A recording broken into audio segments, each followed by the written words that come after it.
오늘 말씀에 마음의 허리를 동이라는 말씀, 여러분 당시에 옛날에는요 옷이 이렇게 큰 천처럼 돼 있어서 일하려면, 혹시 멀리 여행하려면 허리를 동여야 제대로 할 수 있었습니다. 마음의 허리를 동이라는 말은 그런 마음으로 어떤 큰 일, 중요한 일을 앞둔 자세를 말할 것입니다. 무슨 일일까요? 출애굽기 12장 11절 말씀 함께 읽습니다. 너희는 그것을 이렇게 먹을지니 허리에 띠를 띠고 발에 신을 신고 손에 지팡이를 잡고 급히 먹으라. 이것이 여호와의 유월절이니라. 유월절, 해방전야, 이집트에 400년 넘는 오랜 종살이에서 해방되기 직전 전날 밤의 이야기입니다. 이런 베드로전서의 말씀은 신약 전체가 구약 성경의 세계와 언어에 깊이 뿌리 내리고 있습니다. 말만 가져올 뿐 아니라 그 세계 전체의 세계관과 느낌을 함께 가져간다는 거죠. 그래서 여러분, 우리가 구약을 알아야 신약을 읽을 수가 있습니다.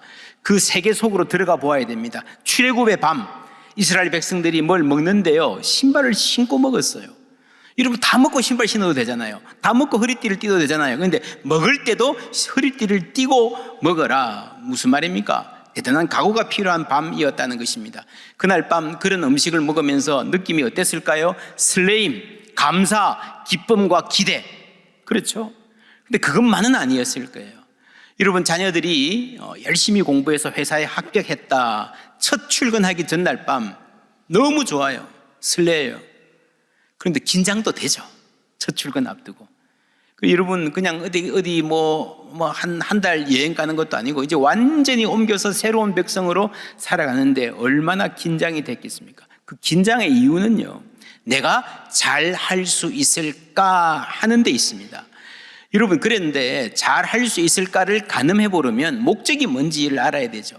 출애굽의 목적은요, 내가 거룩하니 너희도 거룩할지어다. 이 얘기가 쭉 진행되면서 레위기에서 가장 중요한 선포가 나옵니다. 여러분, 살아남는 게 아니라는 거죠. 그냥 이집트에서 종살이하는 백성들 불쌍하니까 여기 살던 사람들을 옮겨서 이쪽에 살도록 광야의 약속의 땅에 들어가는 것, 거기서 터잡고 사는 것이 목적이 아니라 어떤 사람이 되는가, 거룩이라는 거죠. 하나님의 목표는 우리가 무엇을 하느냐, what도 아니고요, 어디에 사는가, where도 아니고요, 어떤 사람이 되는가, who, 그게 거룩인 거예요. 거룩. 여러분, 베드로전서도 마찬가지입니다. 1장 16절에 보면요, 기록되었으되 내가 거룩하니 너희도 뭐할지어다? 거룩할지어다. 레위기의 말씀 그대로 가져오죠.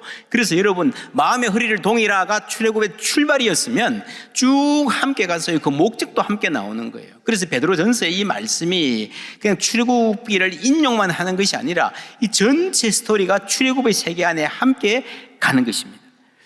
그래서 똑같은 출발, 마음의 허리를 동이라, 똑같은 목적, 거룩하라로 가는 겁니다. 다른 게 하나 있습니다. 과거의 출애굽은요, 이집트에서 물리적으로 나와서 지리적으로 광야로, 약속의 땅으로 옮겨가는 것입니다. 이집트에서 공간적으로 분리되어서 우리끼리 모여서 새로운 삶, 거룩의 여정을 시작하는 거예요. 그런데 신약의 성도들은 그렇지 않잖아요. 우리가 예수 믿는다고 해서 이사가지 않잖아요. 예수 믿는다고 해서 그날로 직장을 그만두지 않잖아요. 그 자리에 그대로 머물면서 이전과는 다른 태도로 허리를 동이라, 이전과는 다른 목적으로 거룩을 향해 사는 거예요.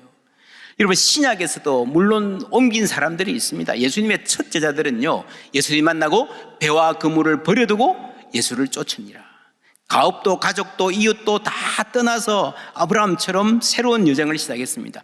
그런데 대부분의 성도들은 그렇지 않았어요. 대표적으로 누가복음 19장에 보면 삭개오라는 사람이 나옵니다. 그 사람이 예수님을 만나고요, 이제부터는 내가 돈을, 로마 황제를 주인으로 아니라 예수님을 주님으로 섬기고 살겠습니다 결단합니다. 그리고 나서 어떻게 했을까요? 예수님 따라갔을까요? 그 자리에 머물렀을까요? 성경에 안 나오죠.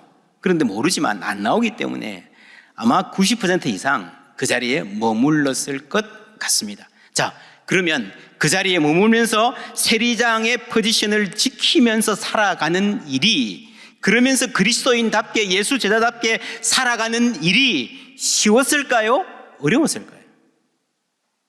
여러분, 예수님 따라가서 배와 그물을 버려두고 완전히 예수님께 가면서 밥 굶어 가면서 풍찬 노숙하는 것도 그 첫 제자들도 힘들었겠지만, 그 자리에 그대로 머물면서 하나님 나라의 삶을 살아내는 것은요, 그 못지않게 힘들었을 거예요. 그렇죠. 베드로전서의 사람들이 당하는 그 질시와 오해와 핍박이 바로 그런 말입니다. 나그네 된 거예요. 내 땅에서 나그네가 된 겁니다. 너희가 알거니와 너희 조상이 물려준 헛된 행실에서 대속함을 받은 것은 오직 흠없고 점없는 어린 양 같은 그리스도의 보배로운 피로 된 것이니라. 헛된 행실에서 뭐 받았다고요? 대속함을 받았다. redeem이라는 말인데 값을 주고 샀다는 거예요. 하나님이 우리를 해방하기 위해서 값을 치르고 하나님의 것으로 삼으셨다는 겁니다. 여러분, 값을 주고 내 생명을, 내 구원을 살려면 얼마나 죽어야 될까요? 이집트에서 이스라엘이 대속받았습니다. 하나님이 뭘 지불하셨습니까?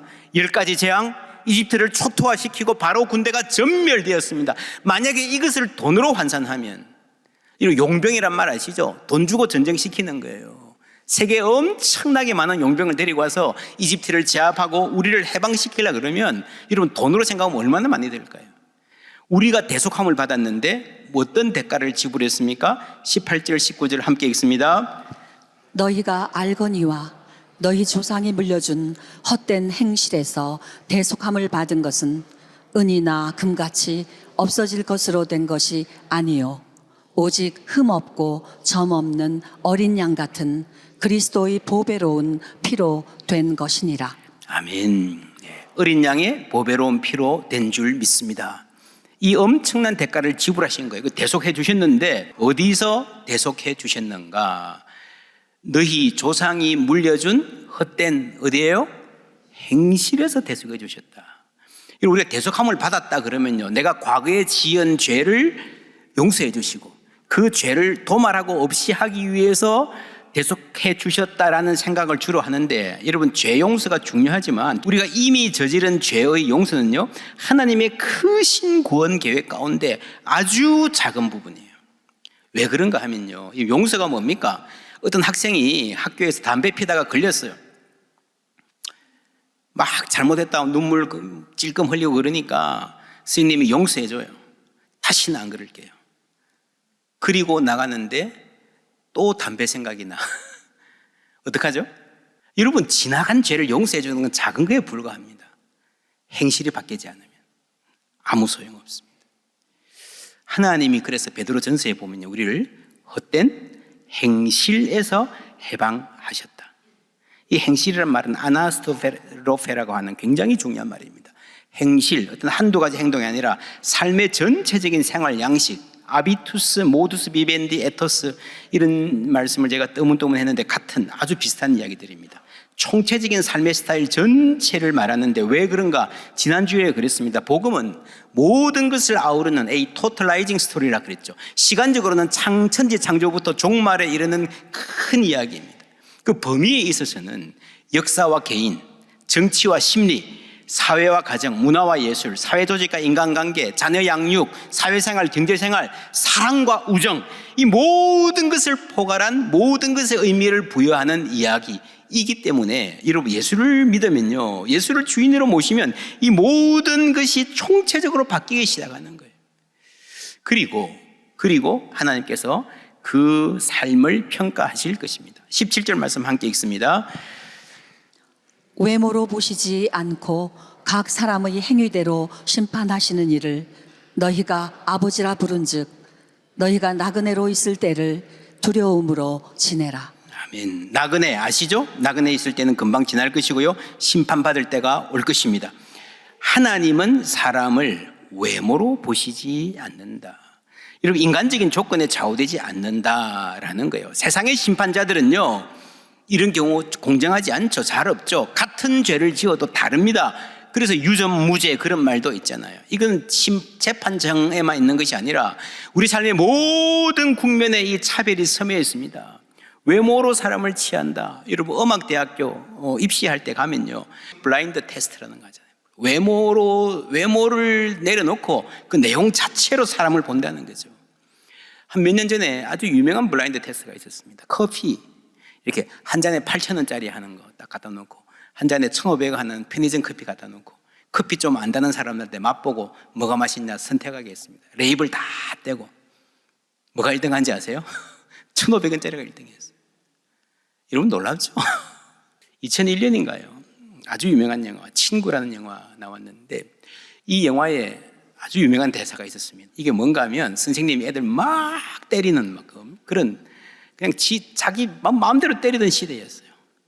그러면서 물어보는 게 너가 아버지 뭐 하시노? 너가 아버지 뭐 하시노? 이렇게 그 반에 너가 아버지 뭐 하시노? 그러면 예 이런 분입니다라고 자랑스럽게 말할 수 있는 아이들도 있겠지만 너무너무 힘들고 듣기 싫은 아이들도 있는 거예요. 그렇잖아요. 내 집안 배경, 우리 아버지 직업, 우리 아버지가 어떤 분인지, 우리 아버지가 어떤 생활을 하는지를 물어보는 그 질문이 선생님이 무작위 막 따기 때리고 몽둥이질하고 하는 것보다 훨씬 더 아프고 무서운 아이들이 너무 많은 거예요. 여러분 하나님은 어떤 분 같습니까? 하나님도 우리 블라인드 하실까요? 그렇지 않습니다. 공정하신 하나님이시지만 여러분 정확하게 반대입니다. 사람들은 다 부분만 알고 편견을 갖고 있기 때문에 블라인드해야 그나마 공정하지만 하나님은 우리 모든 것을 다 아시기 때문에 우리의 모든 숨은 동기도 다 아시기 때문에 공정하신 줄 믿습니다. 그것이 바로 하나님이 외모로 사람을 판단하지 않으신다는 말입니다. 그래서 나그네로 있을 동안 두려움으로 지내라 이 말은요 벌벌 떨면서 두려움에 짓눌려 살라는 말이 아닙니다. 하나님 경외하는 삶을 말하는 거예요. 전도서 12장 우리가 전도서 말씀 최근에 들었는데 맨 마지막에 결론이 이거였습니다. 함께 읽습니다. 일의 결국을 다 들었으니 하나님을 경외하고 그의 명령들을 지킬지어다. 이것이 모든 사람의 본분이니라. 하나님은 모든 행위와 모든 은밀한 일을 선악간에 심판하시리라. 예, 하나님을 경외하고 그의 명령들을 지킬지어다. 베드로전서도요 전체의 말씀이 하나님을 경외하는 사람의 하나님을 존중하는 사람이 리스펙하는 사람이 어떻게 사회생활을 해나가는가에 대한 내용일 수 있습니다. 경외하면요 그의 명령들을 지키는 거예요. 22절에 보면요 너희가 진리를 순종함으로 너희 영혼을 어떻게 했다고요? 깨끗하게 하여. 이런 뭘로 영혼을 깨끗하게 합니까?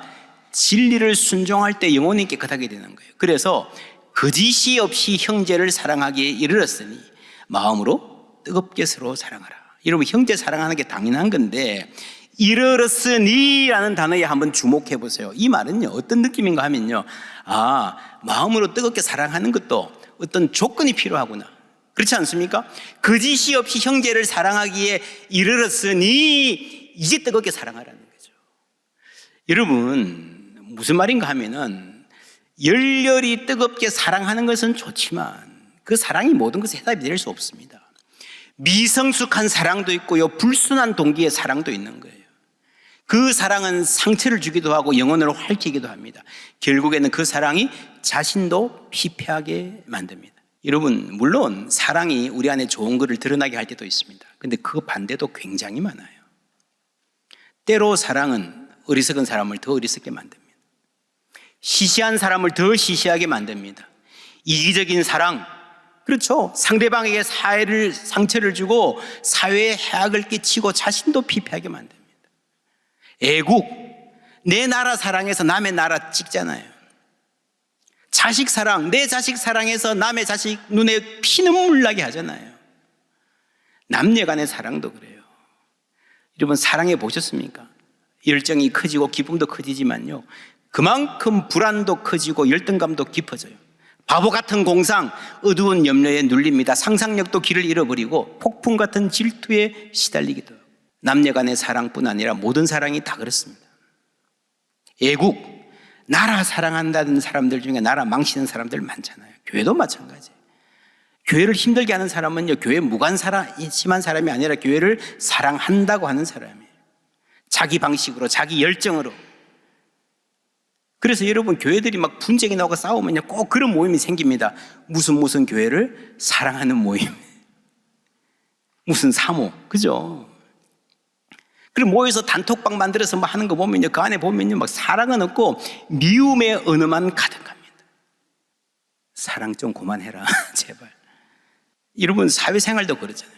배우자의 사랑도, 부모의 사랑도. 여러분 때로는 과도한 사랑으로 자녀의 앞길을 망치기도 하고 무너지기도 합니다. 사회생활에도 우리가 얼마나 많이 듣습니까? 내가 다 사랑해서 그러는 거야. 이런 글을 읽었습니다. 우리는 사랑하며 살아가지만 정작 사랑을 배운 적은 없다. 학교에서는 성공을 배우고 사회에서는 경쟁을 배우며 관계 속에서는 역할을 배운다. 그러나 사랑 그 자체에 대해서는 아무도 제대로 가르쳐주지 않는다. 그래서 많은 사람들은 사랑을 감정으로 오해하거나 운명으로 설명하거나 때로는 소유와 불안으로 착각한다. 사랑은 자연스럽게 찾아오는 것처럼 보이지만 사실은 태도와 이해 그리고 시간이 만들어내는 하나의 형식이다. 우리는 누군가를 좋아하는 법은 알지만 어떻게 함께 존재해야 하는지는 잘 모른다. 가까워지는 법은 배우지만 자유를 지키는 법은 배우지 못했고 열정을 말하지만 지속을 이야기하지는 않는다. 열정만으로는 안 된다는 거예요. 열정이 우리를 해치기도 한다는 겁니다. 여러분 인생에서 가장 소중한 게 사랑이다 다 아시잖아요.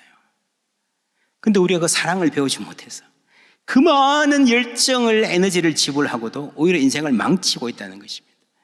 13절에 보면 그러므로 너희 마음의 허리를 동이고 그 다음에 뭐라 그래요? 근신하여 근신해라. 여러분 근신이란 말은요 맑은 정신으로 살아가라는 겁니다. 분별과 절제. 외롭다고 아무나 만나지 않습니다. 배고프다고 아무거나 먹지 않습니다. 화난다고 아무 말이나 하지 않습니다. 여러분 이게 쉽지 않죠. 지난한 투쟁이 있어야 됩니다. 어떤 투쟁인가? 22절 함께 읽습니다. 너희가 진리를 순종함으로 너희 영혼을 깨끗하게 하여 거짓이 없이 형제를 사랑하기에 이르렀으니 마음으로 뜨겁게 서로 사랑하라. 여러분 사랑이 우리 영혼을 깨끗하게 하지 못한다 그랬죠. 뭐가 깨끗하게 합니까? 진리가 깨끗하게 하는 거예요. 진리에 순종하는 게 깨끗하게 하는 거예요. 요한복음 15장 3절에 보면요 너희는 내가 일러준 뭐예요? 말로 진리의 말씀으로 깨끗하게 되는 거예요. 내 안에 거하라 나도 너희 안에 거하리라. 이것이 진리를 알고 배우고 계명을 지키고 순종하는 과정을 말합니다. 그러면서 우리의 영혼은 더욱더 깨끗하여지는 줄 믿습니다. 내 안에 거하라. 여러분 신앙생활은요 투쟁입니다. 투쟁. 하나님 말씀 듣고 말씀대로 살아보려고 노력하면 쉽지 않다는 걸 알게 되는 거예요. 내 자아가 너무 강하다는 걸 알게 되는 거예요. 그 치열한 투쟁을 거쳐서 끙끙거려가면서 우리가 조금씩 깨끗하여지는 거예요. 할렐루야. 여러분 그 끙끙거리는 과정 그걸 함께 하는 게 사랑방이에요. 나는 이렇게 예수님 말씀 잘 듣고 있습니다 아니고요 어우 힘들어요 순종하는데 힘들어요 그런 말씀 나누면서 서로 격려하며 나만 힘든 것 아니구나 함께 위로받고 함께 하나님 닮아 예수님 닮아 가는 거예요. 그 중심에 말씀이 있습니다. 1장 23절부터 다 같이 읽습니다.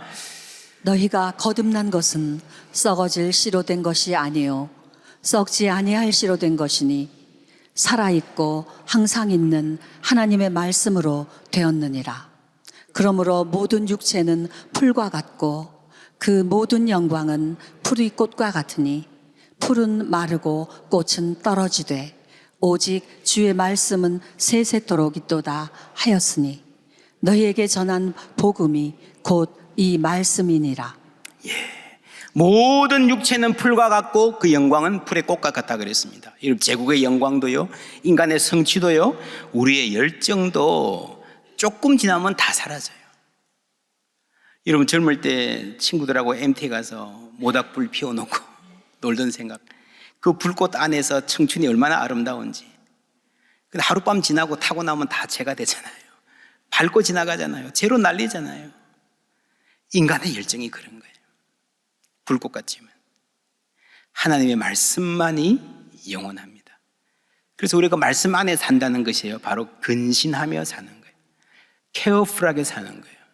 맑은 정신으로 사는 거예요. 주의 깊은 삶을 통해서 우리는 깊은 사랑으로 자라갈 수 있습니다. 이 단어를 careful을 이렇게 써봤어요. careful 신중한 사랑, 사려 깊은 사랑, careful, 돌봄 가득한 사랑. 내 열정이 아니라요, 상대방을 돌보는 마음, 나 스스로도 잘 돌보는 마음, 그 약함을 아는 마음, 기다려주고 상대방의 마음을 헤아려주는, 여러분 그 마음 안에서 우리의 사랑이 영원히 깨끗해져 가는 거예요. 거룩이 목표라 그랬습니다. 이게 출애굽 스토리 전체가 출애굽 스토리인데, 출애굽 스토리의 맨 마지막이 신명기잖아요. 신명기는 모세의 긴 설교입니다. 그 설교가 마치는 마지막 결론 말씀, 신명기 33장 29절 말씀 함께 읽습니다. 이스라엘이여 너는 행복한 사람이로다. 여호와의 구원을 너같이 얻은 백성이 누구냐? 그는 너를 돕는 방패시요 내 영광의 칼이시로다. 내 대적이 내게 복종하리니 내가 그들이 높은 곳을 밟으리로다.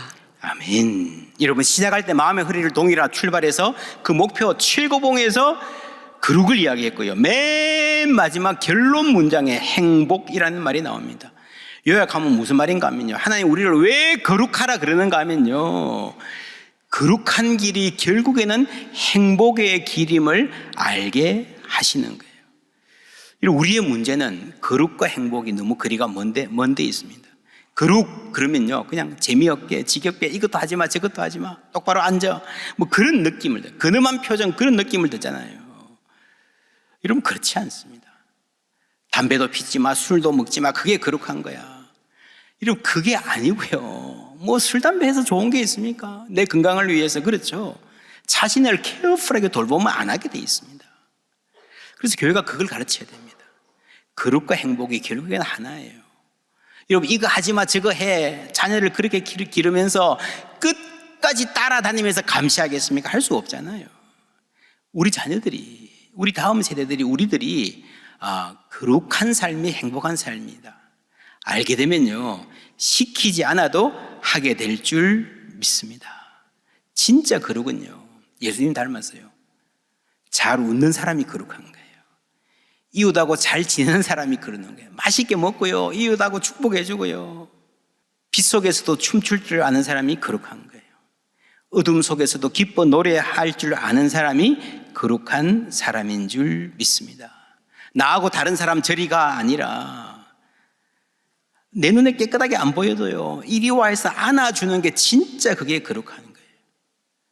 우리가 그렇게 살 때에 뼈아픈 질문, 너가 아버지 뭐 하시노? 물어봐도 눈이 안 흔들릴 수 있는 사람, 어떻게 될 수 있습니까? 베드로전서 1장 17절 제가 읽을게요. 외모로 보시지 않고 각 사람의 행위대로 심판하시는 이를 너희가 뭐라고요? 아버지라 부른즉. 할렐루야. 하나님 우리 아버지신 줄 믿습니다. 이 말씀이 마음 중심에 있으면요, 너가 아버지 뭐 하시노? 물어봐도요 흔들리지 않습니다. 왜요?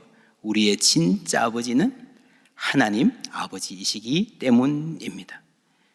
하나님 우리를 심판하실 것이다, 두려움으로 지내라 하는 이 말이 있지만 우리를 긴장하게 하지만 그 중간에 딱 뭐가 있어요? 이를 너희가 아버지라 부른즉. 그래서 우리가 나그네에 있는 기간을 여러분 행복을 향해서 갈 수 있는 것입니다. 거룩과 행복은 어디서 만나요? 온전한 사랑에서 만납니다. 우리가 진리를 순종할 때에 우리가 깨끗해지고 그 안에서 마음껏 사랑하고 그리낌 없이 사랑받을 수 있는 사람으로 성장해 갈 줄 믿습니다. 결론 말씀, Holy makes happy. 거룩하면 행복해집니다. 여러분 행복을 아무리 쫓아다녀도 행복은 도망가게 되어 있습니다. 그러나 하나님 주신 삶의 원리를 따라 거룩하게 살면 바로 그 안에서, 그 사랑 안에서 행복과 거룩이 만나게 되는 줄 믿습니다. 이 진리를 삶으로 누리고 유산으로 상속해주는 우리 모두 되기를 주님의 이름으로 축원합니다.